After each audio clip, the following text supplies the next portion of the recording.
सद्यः शुध्यन्ति वे गृहा किं पुनर्दर्शन पाद शौचासनादिभिः येषां संस्मरणात् पुंसाम् सद्यः शुध्यन्ति वै गृहा किं पुनर्दर्शन पाद शौचासनादिभिः येषां संस्मरणात् पुंसाम् सद्यः शुध्यन्ति वै गृहा किं पुनर्दर्शन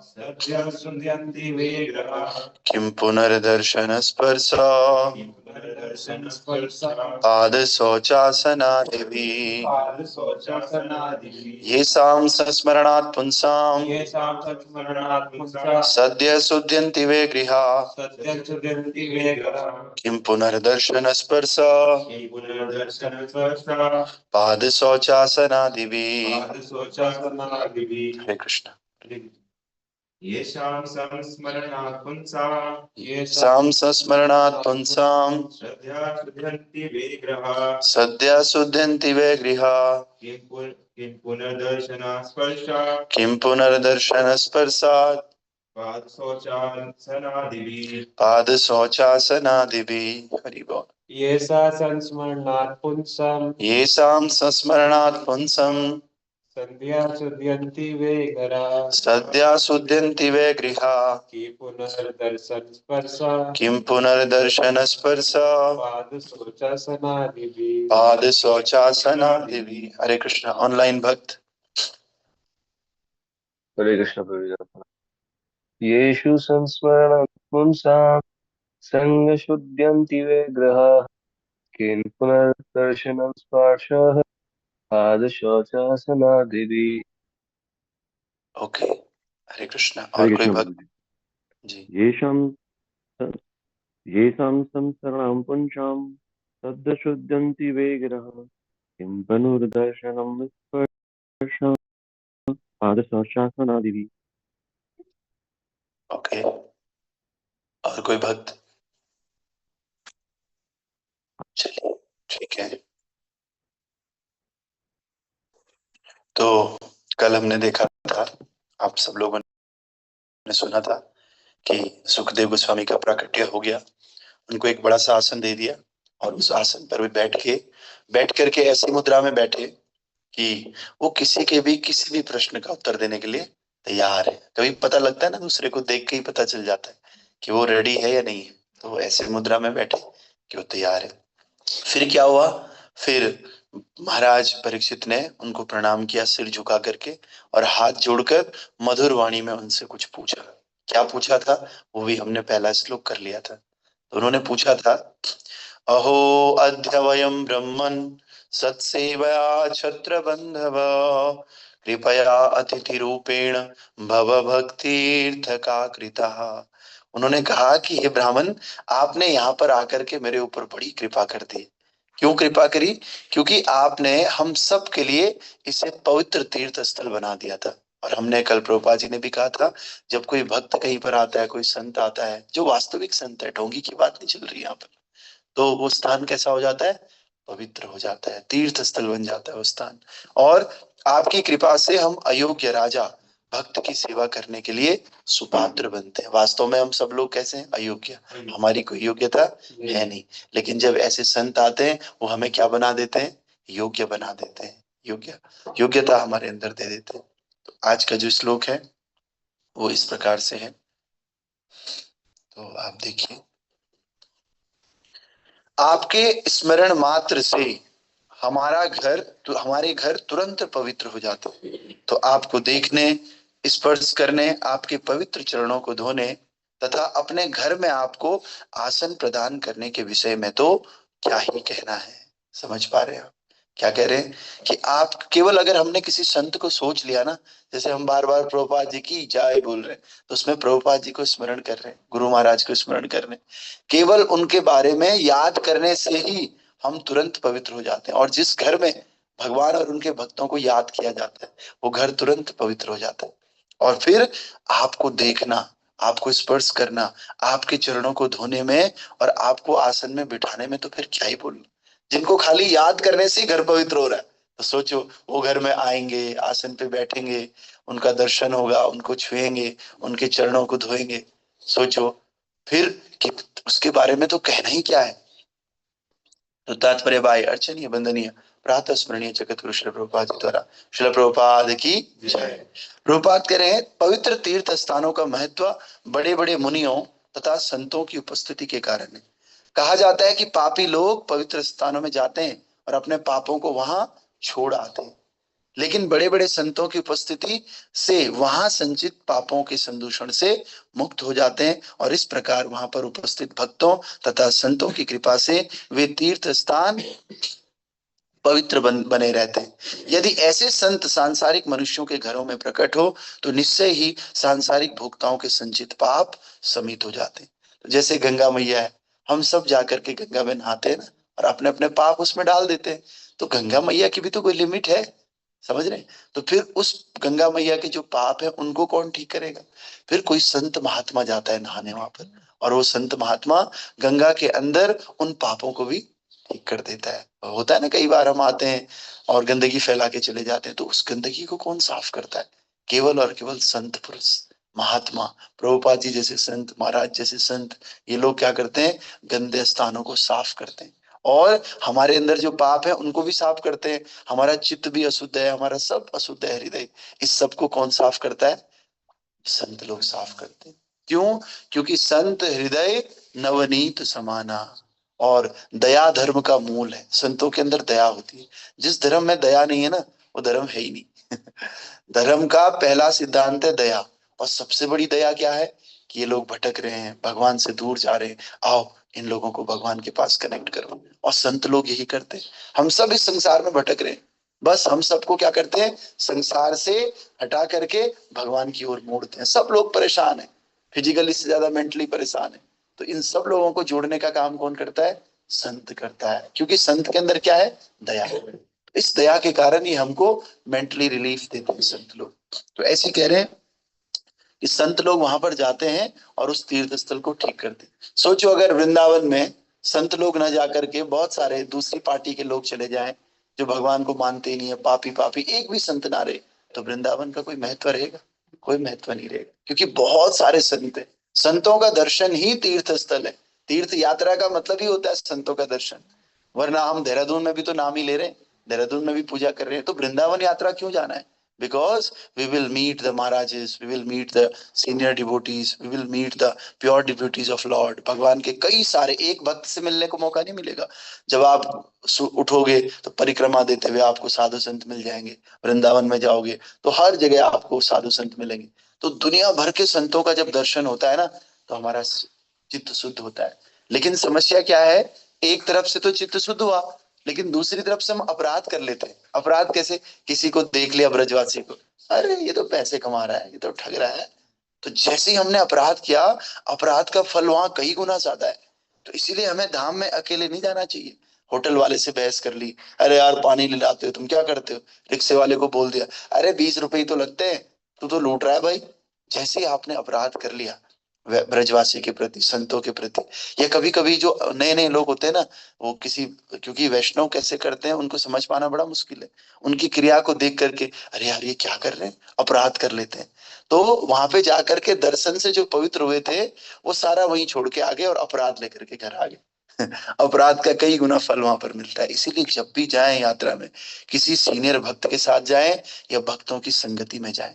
भक्तों की संगति से क्या होगा कि वो सारा का सारा अपराध आपका खत्म हो जाएगा। क्यों? क्योंकि आपने कितना सरेंडर किया, उस हिसाब से आपको पाप लगता है। जैसे आप किसी भक्त के साथ किए, गुरु महाराज के साथ किए, तो आपने पूरा सरेंडर गुरु महाराज को कर लिया कि मैं तो इनके साथ गया हूं। अब जो भी पाप होगा ना, उसके रिस्पॉन्सिबल गुरु महाराज है, आप नहीं। समझ रहे हैं? लेकिन जब हम अपने हिसाब से जाते हैं तो क्या होता है? मान लिया किसी स्कूल में प्रिंसिपल है और कुछ अपराध हो गया उस स्कूल में, तो कौन पकड़ा जाता है लास्ट में? किसका कॉलर पकड़ेंगे? सीबीएसई तो प्रिंसिपल को मेल भेजता है, किसी और को, आपको थोड़ी भेजेगा मेल। पूरा होल सोल रिस्पॉन्सिबल कौन है? प्रिंसिपल है, और वो प्रिंसिपल अंदर वालों को डांट सकता है, भाई ऐसा मत करो, उसकी जिम्मेदारी है अपराध से बचाना, पापों से बचाना। ऐसे ही आध्यात्मिक जगत में भी प्रिंसिपल्स, कोऑर्डिनेटर्स, टीचर्स, अलग अलग तरह के लोग होते हैं जो हमें क्या करते हैं, हमारी जिम्मेदारी लेते हैं, और जिम्मेदारी लेकर के हमें बताते हैं कि चलो मेरे साथ यात्रा चलो, और चलो ऐसा नहीं करना, यहाँ पर वैसा नहीं करना है, यहाँ पर ये करो, वहां पर ये करो। इससे हम लोग अपराधों से बच जाते हैं। अकेले जाएंगे तो जाने अनजाने कैसे भी करके अपराध कर लेंगे, लेकिन किसी के साथ में जाएंगे, विशेष रूप से सीनियर भक्तों के साथ जाएंगे, तो अवश्य रूप से हम अपराध से बच जाएंगे। और कोई गलती से अपराध हो भी गया तो हम तो भाई इनके साथ गए थे, इन्होंने बताया नहीं हमें, तो सारा अपराध किसने ले लिया, सीनियर भक्त। और वो सीनियर भक्त कैसे सीनियर हुआ, वो कहीं ना कहीं कनेक्टेड होगा ना महाराज से, महाराज प्रभुपाद जी से कनेक्टेड है, प्रभुपाद जी पूरी गुरु परंपरा से कनेक्टेड है।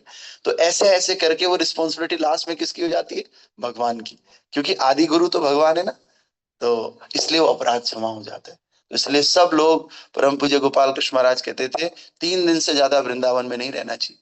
वृंदावन में 3 दिन से ज्यादा रहते हो तो आपको जो है अपराध लगता है, क्योंकि धीरे धीरे ऐसे लगता है कि अभी तो हम ऐसे कभी कभी जा रहे हैं ना, तो ऐसे लगता है एक मन में, हाँ नहीं वृंदावन जाना है। जब आप रोज ही वहां रहोगे ना, तो आप फिर अपराध करना चालू कर दोगे। इसीलिए वृंदावन में जाना है बिल्कुल चेतना के साथ, बिना अपराध के। तो आइए, ऐसे संत सांसारिक मनुष्यों के घरों में प्रकट होते हैं। वे निश्चय ही सांसारिक भोक्ताओं के पाप समित हो जाते हैं। अतएव पवित्र संतों का गृहस्थों से कोई स्वार्थ नहीं रहता। उनका एकमात्र उद्देश्य गृहस्थों के घरों को पवित्र बनाना होता है। तो कई बार संत लोग गृहस्थों के घर में भी आते हैं, तो घर में आकर के वो इसलिए नहीं आ रहे कि उन्हें खाने पीने की जरूरत है, वो तो ऐसे भी रह लेंगे।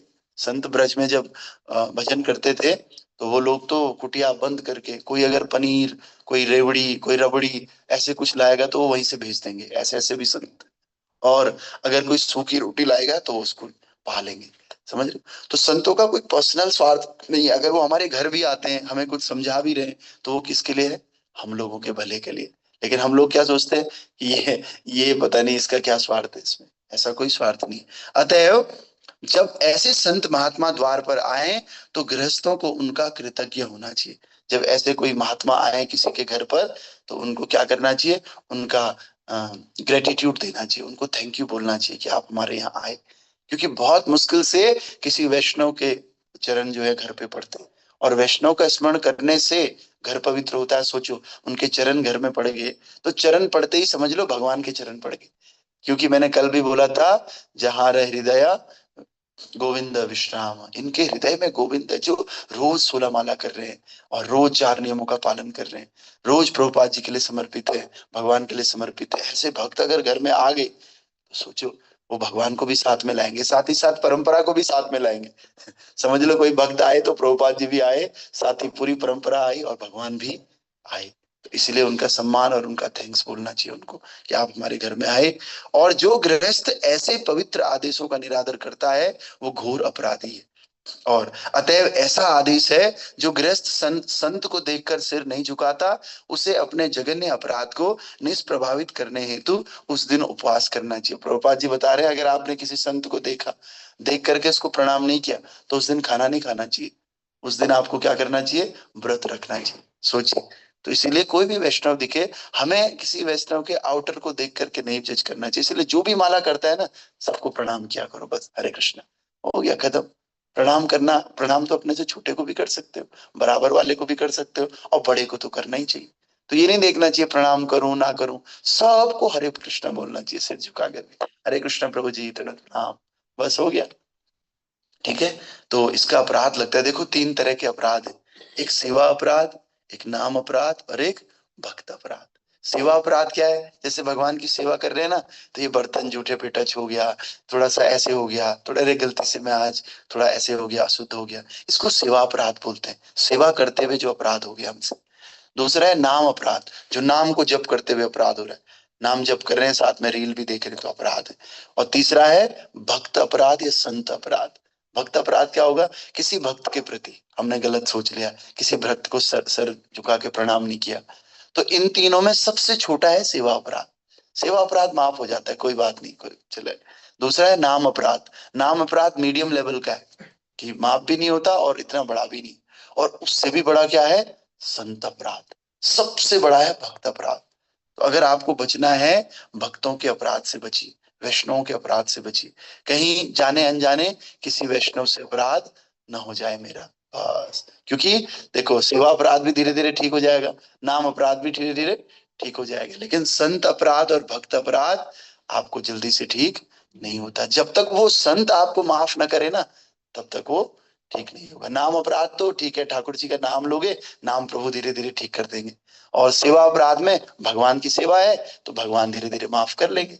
लेकिन संत अपराध में कभी भी वो संत आपको जब तक माफ नहीं करेगा तब तक नहीं होगा। इसीलिए कह रहे हरि हरि स्थाने अपराध तारे हरि नाम, तुम स्थाने अपराध नहीं परित्राण।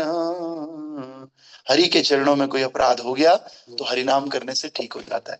लेकिन आपके चरणों में, यानी कि वैष्णवों के चरणों में, संतों के चरणों में अगर कोई अपराध हो गया तो उसका कोई परित्राण नहीं है, उसका कोई उपाय है ही नहीं। तो आप लोग बस वैष्णव अपराध से, संत अपराध से, भक्त अपराध से बचने का प्रयास कीजिए। और अगर किसी से अपराध हो जाता है वैष्णव से, तो क्या करना चाहिए, उन वैष्णव से जाकर के सच में हृदय से क्षमा मांगनी चाहिए कि मेरे से अपराध हो गया। तो वैष्णव इतने विनम्र होते हैं, वो पहले तो अपराध लेंगे ही नहीं। बात यह है कि वो अपराध नहीं लेते, अपराध कौन लेते हैं, भगवान। अरे वैष्णव तो, संत तो कुछ अगर अपराधी लेने लगे तो वो संत कहां से होंगे। लेकिन भगवान कहते हैं अच्छा तुमने इसके प्रति अपराध किया, मेरे प्रति कर लो, लेकिन मेरे भक्त के प्रति करोगे तो मैं तुम्हें नहीं छोड़ूंगा। परशुराम और सुदर्शन चक्र का याद है ना अजय, ये कौन से महाराज, अम्बरीश महाराज और दुर्वासा ऋषि। दुर्वासा ऋषि ने भक्त का अपराध किया, भक्त तो कुछ बोल ही नहीं रहे थे, वो तो फिर भी हाथ जोड़ के खड़े कि मेरी गलती है। लेकिन भगवान का सुदर्शन कैसे दुर्वासा ऋषि का पीछे करने लग गया, और तब तक किया जब तक भक्त ने माफ नहीं किया। तो ऐसे ही भक्त लोग कुछ नहीं बोलते, वो तो हम्बल होते हैं बेचारे, विनम्र होते हैं, लेकिन उनके बिहाफ पे भगवान आगे आते हैं। तो इसलिए भक्त से ज्यादा सेवा कोई, आराधनाम सर्वेशम विष्णु आराधनाम परम। भागवतम कहता है जितनी भी आराधनाएं है ना, इन सब आराधनाओं में भगवान विष्णु की आराधना सबसे परम है, सबसे ऊपर है, सबसे श्रेष्ठ है। लेकिन उसके बाद क्या कह रहे हैं अगली लाइन में, लेकिन इस आराधना से भी श्रेष्ठ भगवान के भक्तों की आराधना है। समझ रहे हैं, सभी आराधनाओं में सर्वश्रेष्ठ क्या है, विष्णु की आराधना। लेकिन उस आराधना में भी भगवान के भक्तों की आराधना ज्यादा इंपॉर्टेंट है। इसीलिए भक्तों की सेवा करनी चाहिए खूब, प्रभुपाद जी की सेवा। और भक्त कुछ बोलते नहीं सेवा करने के लिए, भक्त ये नहीं बोलते मेरे पैर दबाओ, भक्त कुछ मुंह से शब्द बोलते हैं, बस उन शब्दों का पालन करना है। भक्त क्या बोलते हैं, सुबह जल्दी उठ जाओ। भक्त क्या बोलते हैं, थोड़ा सा भगवान का नाम ले लो। भक्त क्या बोलते हैं, थोड़ा नहा धो के ना ठाकुर जी की पूजा कर लो, मेरी नहीं मेरी नहीं, किसकी पूजा। और इसमें किसका किसका फायदा है, उसी आदमी का फायदा है। और इसमें एक भी रुपया नहीं लगने वाला। कोई सुबह जल्दी उठा, कितने पैसे दोगे आप उठने के, कोई बैठे, किसी ने भगवान का नाम लिया, हरे कृष्ण कृष्ण कृष्ण हरे हरे, हरे राम राम राम हरे हरे, कितने पैसे दोगे, कोई पैसे नहीं, फ्री में, उसी के फायदे के लिए। ये भक्तों की सेवा है। कोई भक्त ये नहीं बोलेगा आके मेरे पैर दबा दो यार, आके मुझे पैसे दे दो यार, आके यार मेरे लिए आज थोड़ा ये बना दो ना। भक्त एक ही बात बोलेगा, आप भगवान के लिए समर्पित हो जाओ। और भगवान को इसलिए तो बुरा लगता है कि एक तो तुम्हारा भला चाह रहा है ये भक्त, और तुम उसका अपराध कर रहे हो, तो इसीलिए भगवान छोड़ते नहीं है। बहुत जगह ऐसे हुआ। ऐसे ही चैतन्य महाप्रभु और नित्यानंद प्रभु, हरिदास ठाकुर, जब जगाई मदाई का केस था, चैतन्य महाप्रभु कभी इतने क्रोधित नहीं हुए, लेकिन जब उनके भक्त के ऊपर जगाई मदाई ने मटका मार दिया, तो चैतन्य महाप्रभु ने तुरंत सुदर्शन का आह्वान कर लिया। ऐसी हर जगह जहां भी भक्त का अपमान होगा, जैसे आपने चोखा मेला का नाम सुना होगा। चोखा मेला था ना, उस दिन प्रभु जी बता रहे थे। तो चोखा मेला महाराष्ट्र का एक था, शूद्र था, तो महाराष्ट्र का था, तो उसकी पिटाई कर दी विठल जी और रुक्मणी जी के पंडितों ने। उन्हें लगा कि ये भाई ऐसी है, और मंदिर में घुस गया। तो भगवान ने दर्शन ही देना बंद कर दिया, बोला मैं तुम्हें दर्शन ही नहीं दूंगा। और अंदर से भगवान का जो गर्भगृह है वो लॉक हो गया, लॉक हो गया। अब सारे इकट्ठे हो गए, क्या करें, भगवान दर्शन नहीं दे रहे, लॉक हो गया, खुल ही नहीं रहा दरवाजा। तो फिर क्या हुआ, फिर जाकर के एक बड़े ब्राह्मण ने कहा भगवान कोई गलती हो गई क्या। तब अंदर से आकाशवाणी हुई, भैया तुमने मेरे भक्त का अपमान किया, अब मैं तुम्हें दर्शन नहीं दूंगा। अरे कौन भक्त, कौन भक्त, कौन भक्त, वो तो शूद्र है, पता ही नहीं चला। बोला जिसको तुम पीट करके आए हो ना अभी, मेरा भक्त है। तो फिर भगवान से सबने विनती की कि भाई अब क्या करें, अब पीठ तो हमने दिया पर हम आपके दर्शन के बिना नहीं रह सकते, आप बताइए क्या करना है। बोला मैं कुछ नहीं कर सकता, अब जो करना है उसी से जाके क्षमा मांगो, और क्षमा मांग करके उसको पालकी में बिठाओ, और पालकी में बिठा करके फूलों माला डाल करके और मेरे यहाँ तक लाओ, तभी दरवाजा खुलेगा। और जब वो हाथ लगाएगा दरवाजे पे तभी दरवाजा खुलेगा। तो भगवान अपने भक्तों के लिए क्या क्या नहीं करते। संत नामदेव, संत तुकाराम, बड़े बड़े संत हुए जो असली संत है महाराष्ट्र में। लेकिन हम लोग इन पौराणिक संतों को छोड़ करके आजकल ढोंगी बाबाओं के चक्कर में पड़े हुए, और उन ढोंगी बाबाओं के चक्कर में खुद भी बर्बाद है, और सारी दुनिया अपना इतिहास ही नहीं पढ़ते, अपने ग्रंथ नहीं पढ़ते। अब कोई बोलता है लाल चटनी खा लो, कोई बोलता है मीठा कर लो, फिर उनसे नुकसान होते हैं। फिर पूरा समाज सोचता है कि हिंदू धर्म तो ऐसे ही है, ये बाबा लोग तो ऐसे ही। अरे बाबा का तो बड़ा मतलब होता है। बाबा means who is not interested, renunciate है, जो इस संसार में कोई इंटरेस्ट रखता ही नहीं। उदाहरण के लिए जैसे नामदेव जी हैं, संत नामदेव जी। संत नामदेव जी इतने पहुंचे हुए संत थे, उस समय मुस्लिम राजा का राज था। तो संत नामदेव जो है, सबने कहा कि ये तो बहुत चमत्कारी संत है। तो राजा ने कहा बुलाओ उसको। बुलाया और एक गाय को मार के फेंक दिया। बोला ये गाय को जिंदा करो, अगर जिंदा करेगा तो तुम्हें इनाम देंगे, जिंदा नहीं कर पाओगे तो तुम्हें भी मार देंगे। ऐसे संत को बोल दिया मुस्लिम राजा ने। तो जो गाय थी, नामदेव भक्त ये नहीं बोलते मैं चमत्कारी, भक्त बोलते मेरे बस में कुछ नहीं, मैं भगवान से प्रार्थना करूंगा, अगर वो कर देंगे तो ठीक, वरना हाथ जोड़े नामदेव ने और कहा भगवान अगर मैंने थोड़ा सा भी आपकी भक्ति करी है तो इसको जिंदा कर दीजिए। गाय जिंदी हो गई। गाय जिंदी हो गई तो जिंदी होकर के फिर राजा एकदम आश्चर्यचकित हो गया कि हाँ भाई ये तो बड़ा चमत्कारी है। फिर क्या किया, नामदेव जी को बोला जाओ नामदेव जी हम आपसे बड़े प्रसन्न हैं। उनको एक पलंग दे दिया सोने के लिए, और उस पलंग में सोने चांदी हीरे जवाहरात, बहुत महंगा पलंग। चार लोग उसको पकड़ के ले गए, और चार लोग और दे दिए इसकी रक्षा करने के लिए, कोई चोरी ना कर दे। जैसे ही जा रहे थे बीच में नदी आई, नामदेव बोले है सुनो इसको फेंक दो नदी में। सोचो हीरे जवाहरात, हम होते तो क्या बोलते, अरे इस तुम नदी में ना गिरे कहीं, थोड़ा संभाल के चलो। लेकिन ये क्या कह रहे हैं नामदेव, अरे फेंक दो उसको, नदी में फेंक दो उसको। उन्होंने कहा फेंक दो, इतना कीमती, सच में फेंक दे, अरे फेंक दो। तो अब क्या करें भाई, इन्हीं का सामान है, फेंक दो, फेंक दिया नदी में। और ये जो राजा के चार पांच लोग थे छोड़ने आए थे, वो जाते ही महाराज पता है आपने उनको पलंग दिया, उन्होंने फेंक दिया आपको। राजा को गुस्सा आ गया, मैंने इतना महंगा दिया और ये पलंग फेंक दिया इसने। राजा ने कहा सीधे सीधे तो बोलूंगा नहीं, थोड़ा घुमा के बोलता हूँ, चमत्कारी तो है ही आदमी। तो उन्होंने कहा संत रामदेव को बुलाइए। बुलाया, बोला नामदेव जी यार वो जो पलंग आपको दिया था ना, मुझे ऐसा ही एक और बनवाना है, थोड़ा मुझे दिखा दो उस पलंग को एक बार, अगर मैं देख लूंगा फिर मैं दूसरा वैसे बनाऊंगा। तो नामदेव जी ने कहा चलो मेरे साथ चलो। गंगा नदी के पास गए, बोला बताओ कौन सा पलंग देखना है आपको। बोला वही। तो वहां एक पलंग नहीं, दो तीन चार पांच छह पलंग ऐसे नदी में तैर रहे। समझ रहे। तो संत इतने चमत्कारी होते हैं, वो बोलते नहीं है बाहर, लेकिन जो चमत्कारी नहीं है वो अपना खुद ही बखान करेगा, मैं चमत्कारी हूँ मेरे पास आओ, ये है वो है।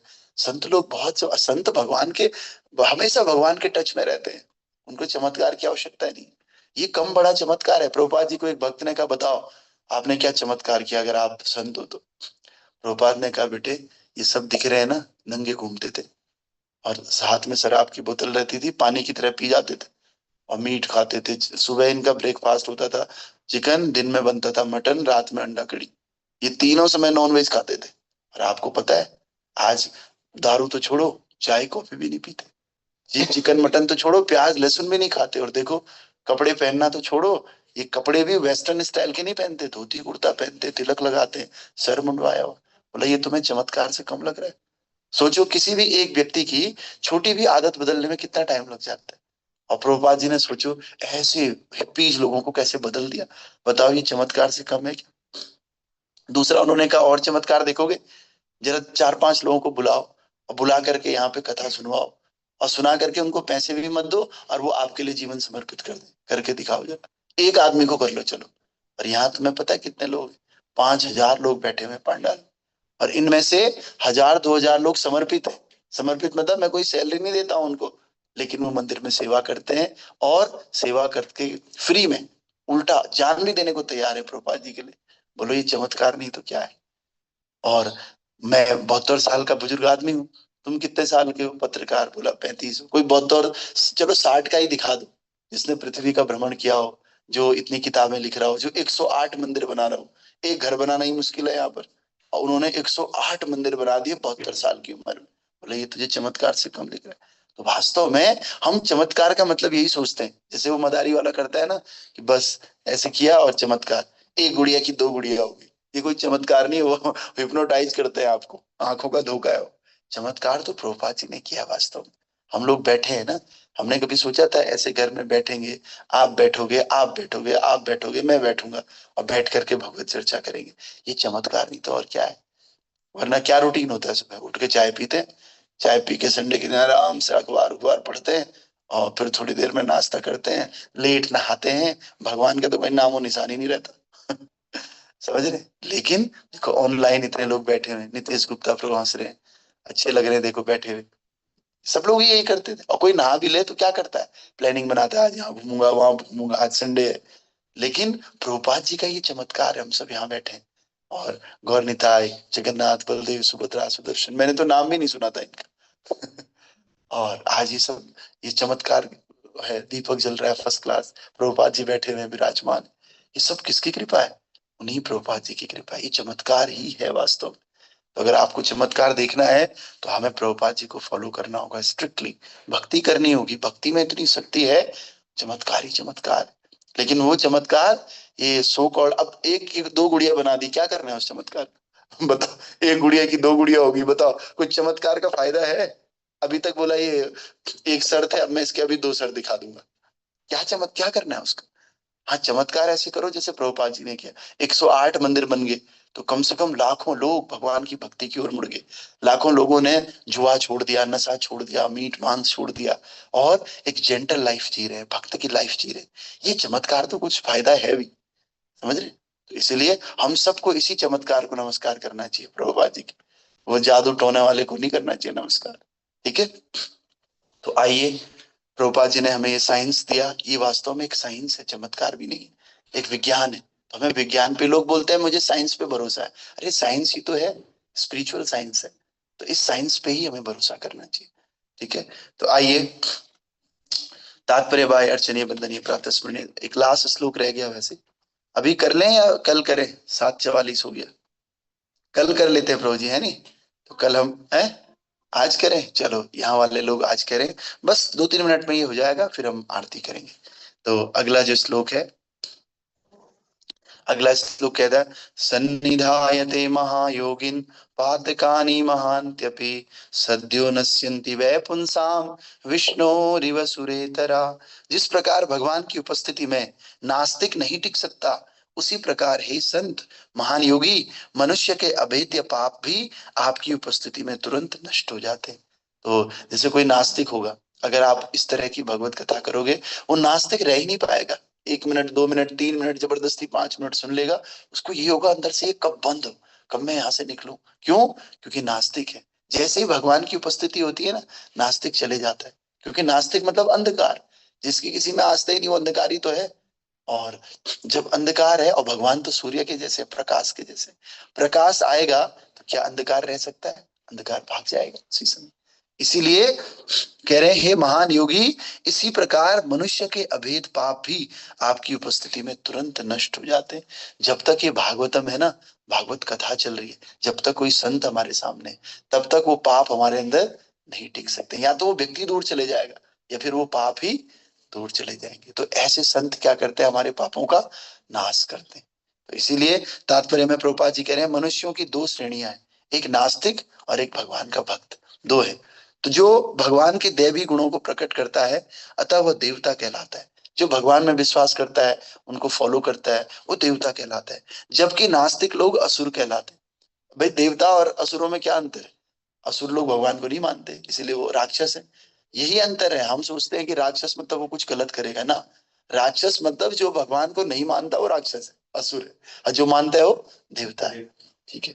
अतः भगवान विष्णु की उपस्थिति में असुर नहीं टिक सकता। जहां पर भी ठाकुर जी आएंगे, भगवान विष्णु आएंगे, वहां असुर का क्या काम है? वहां तो देवता आएंगे पीछे पीछे। और असुरगण सदा ही भगवान को नष्ट करने में जुटे रहते हैं, चाहे वो रावण हो, चाहे वो हिरण्याक्ष हो, हिरण्यकशिपु हो। ये हमेशा क्या चाहते हैं? कि भाई भगवान को नष्ट करें। कर पाएंगे क्या भगवान को नष्ट? हिरण्यकशिपु ने कितना प्रहलाद महाराज को तरसाया, लेकिन लास्ट में बोला मैं विष्णु को मार दूंगा। उल्टा क्या हुआ, कैसे मार देगा? हम कहेंगे कि मैं सूर्य को खत्म कर दूंगा, सूर्य हमें खत्म कर देगा, हम सूर्य को खत्म नहीं कर सकते। लेकिन तथ्य ये है कि भगवान जो ही अपने नाम रूप गुण लीला साज सामान ये विविधता के माध्यम से प्रकट होते हैं, त्यों ही असुर तत्काल नष्ट हो जाता है। जैसे ही भगवान प्रकट होते हैं नाम के माध्यम से, रूप के माध्यम से, असुर जो राक्षस हैं उसी समय नष्ट हो जाते हैं। कहा जाता है कि भगवान के नाम का कीर्तन करते ही भूत भाग जाता है। तो तुमने वो भूत भगाने वाली स्टोरी एक प्रभु जी ने डाली है यूट्यूब पे।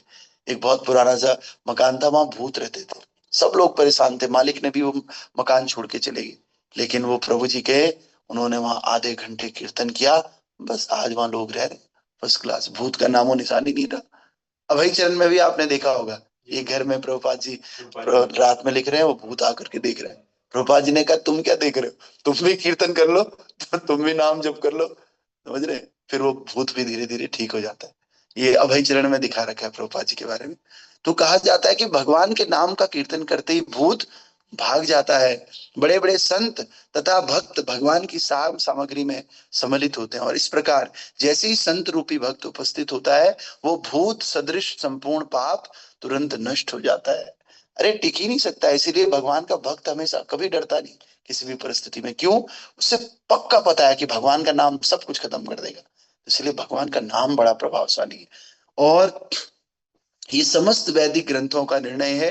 अतः मनुष्य के लिए संत भक्तों को ही संगति करने की संस्तुति की जाती है, जिससे सांसारिक असुर तथा भूत प्रेत अपना दुष्प्रभाव ना डाल सके। तो अब आप बोलोगे तो फिर हमारे घर में इतनी प्रॉब्लम क्यों है, तो फिर मैं बीमार क्यों होती हूँ या होता हूँ?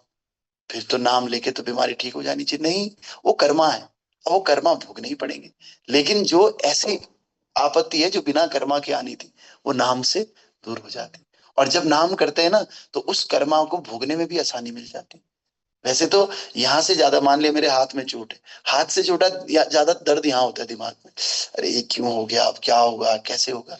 भगवान का भक्त यहाँ का चोट तो लगेगा ही उसको भी, लेकिन इधर इधर दिक्कत नहीं होगी। भगवान के भक्त वो पीसफुली और काम करेगा, बहुत ही शांत रहेगा, और ये शांति ही तो हमें चाहिए, समझ रहे हैं? तो परिस्थितियां इस संसार में सबके साथ खराब है, और होंगी, और खराब भी हो सकती है, क्योंकि ये संसार सुखों का घर है ही नहीं, ये तो दुखालय है।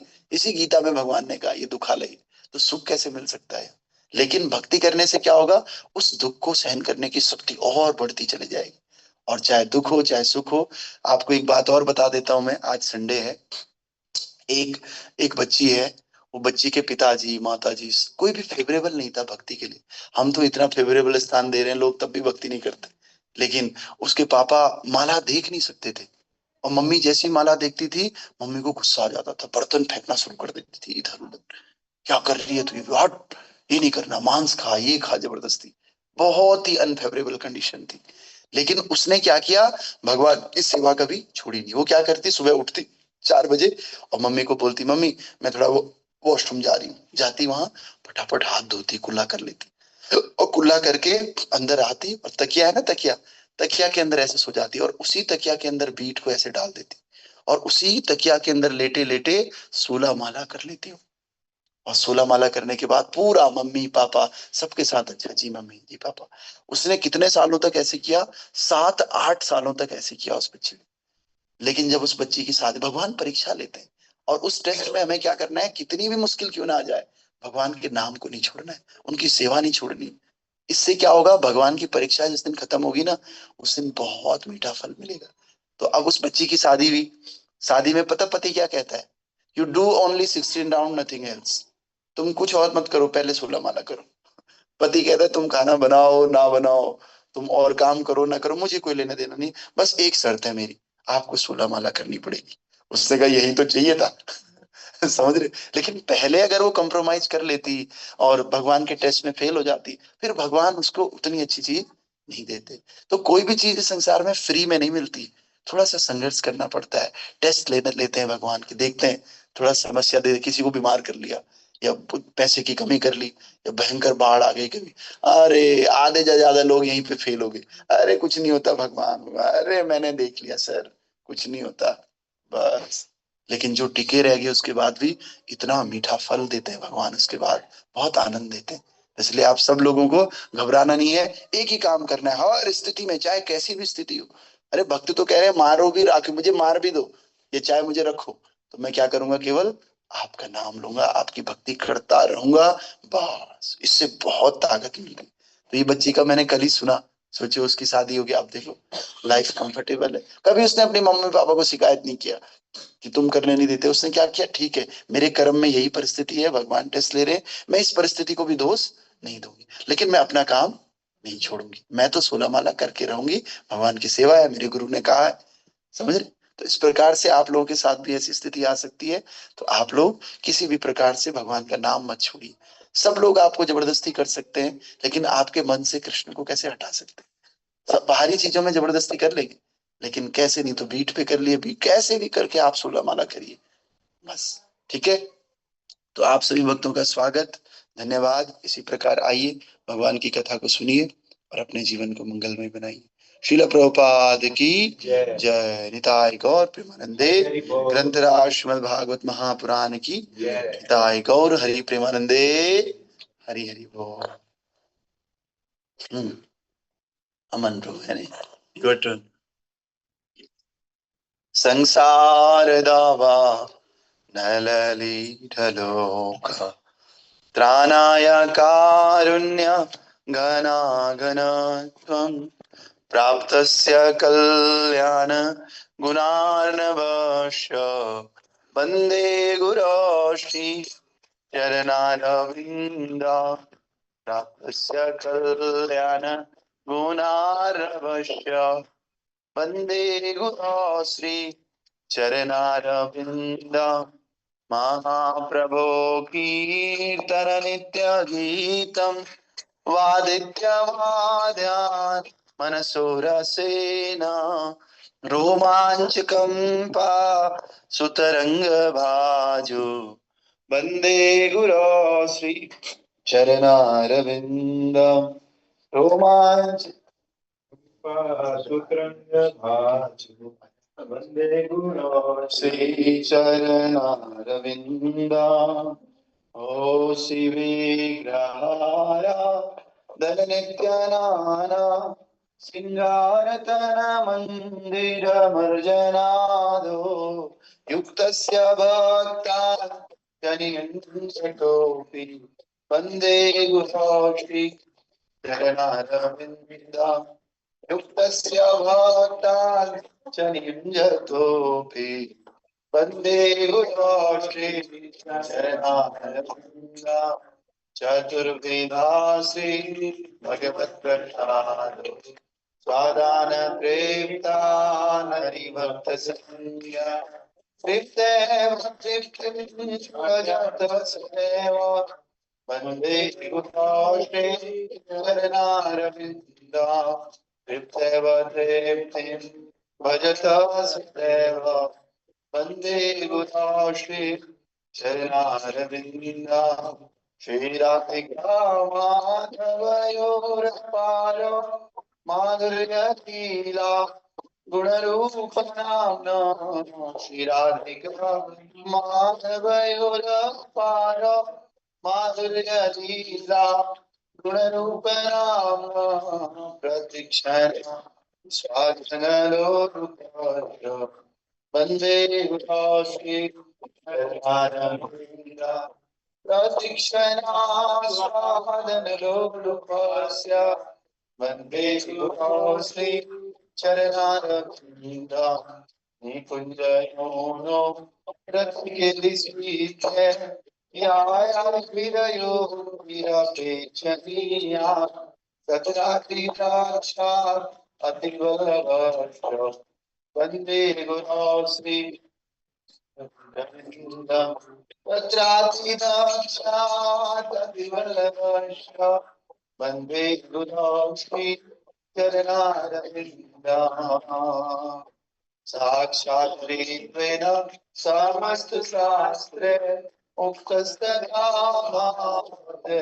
सद्भिः किन्तु प्रभोर्या प्रिय एव तस्य वन्दे गुरो श्री चरणारविन्द किन्तु प्रभोर्या प्रिय एव तस्य वन्दे गुरो श्री चरणारविन्द निरञ्जनप्रसादा भगवत्प्रसादो यस्य प्रसादाय नगति कुतोऽपि यस्य प्रसादाय भगवत्प्रसादो यस्य प्रसादाय नगति कुतोऽपि ज्ञानस्तु वंशतस्य यशस्ति संख्यम् वन्दे गुरो